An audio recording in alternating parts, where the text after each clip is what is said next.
बरं देशमुख साहेब, तुमच्या अभिजितचं काम जवळपास झालं बरं का? अरे काय सांगताय, what a great news. Inamdar साहेब, मला सांगा कसे आभार मानू तुमचे? माझं काम करून म्हणजे म्हणजे मी तुमचं काम केलं, आता तुम्ही माझं करा. मागं तुम्हाला बोललो होतं ना ते ग्राउंडचं. हो हो हो हो हो, ते तुमचं मेगा प्रोजेक्ट.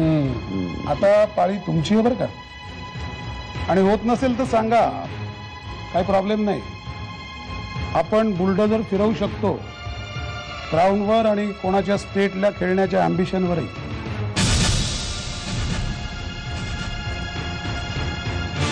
अभिजितला सांगा ही बॅटिंग सोडून क्रिकेटच्या बॅटिंगवर लक्ष दे.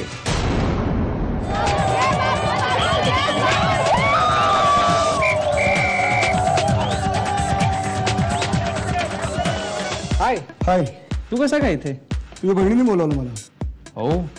तिने SMS पाठवलेला. एक मिनिट दाखवतो. अरे नाही, दॅट्स ओके यार. अरे नाही, खरंच ती माझी खूप चांगली मैत्रीण आहे. I C.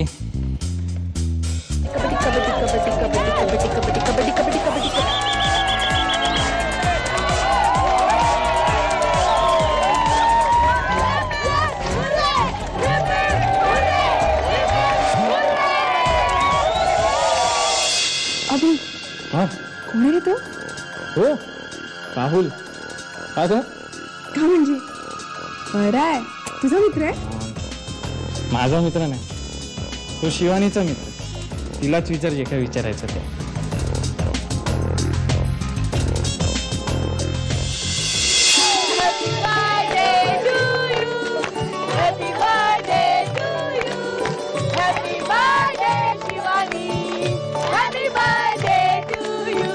त्या स्टेट टीमच्या सिलेक्शनची लिस्ट लागणार आहे. हो माहिती आहे. तो होशील ना सिलेक्ट? म्हणजे तुझं झालं का ऑलरेडी?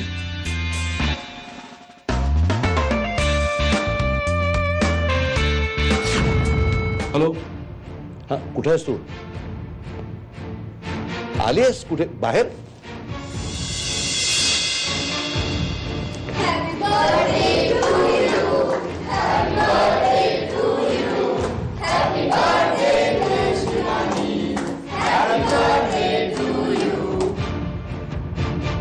कुठे होतीस? पप्पा, थोडंसं ट्रॅफिक होतं. आता नको, पार्टी नंतर बोलूया.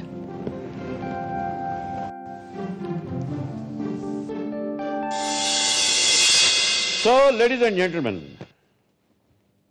ज्या बर्थडे गर्लची आपण वाट पाहत होतो, she is right here. Give her a big hand.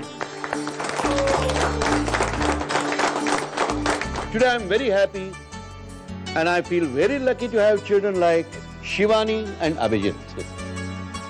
आजच्या या गोड दिवशी मला आणखीन एक अनाउन्समेंट करायची आहे. आजचा दिवस माझ्या कुटुंबासाठी, माझ्यासाठी, अभिजितसाठी आणि शिवानीसाठी फार स्पेशल आहे. आज माझ्या मुलाची, अभिजितची स्टेट क्रिकेट टीम मध्ये निवड झाली आहे. He has been selected. Happy birthday to you. Happy birthday. घाणेरडी पद्धत आहे, पण थोडं असं लावूया आपण इकडे.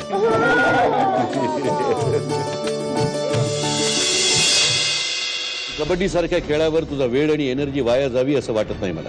पप्पा, तुम्ही दादाला परवानगी देतात आहे का? ते क्रिकेट आहे म्हणून. प्रश्न खेळाचा नाहीये. तू माठच आहे, आयुष्य त्याला दुसरं काहीही जमणार नाहीये. तू हुशार आहे, तुझ्यामध्ये स्पार्क आहे. बेटा, तुझ्या काळजीपोटी बोलतोय, तुझ्या भल्यासाठी बोलतोय. पण पप्पा, कबड्डी माझं पॅशन आहे आणि तुम्ही मला तेच खेळू देत नाही आहात. मग माझं भलं कसं होणार?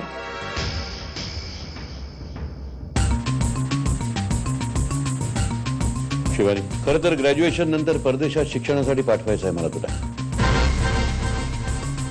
काळ बदललाय, राजकारणात टिकून राहायचं तरी सुद्धा उच्च शिक्षणाची आवश्यकता. उद्या बोलू. झोप आता. Good night.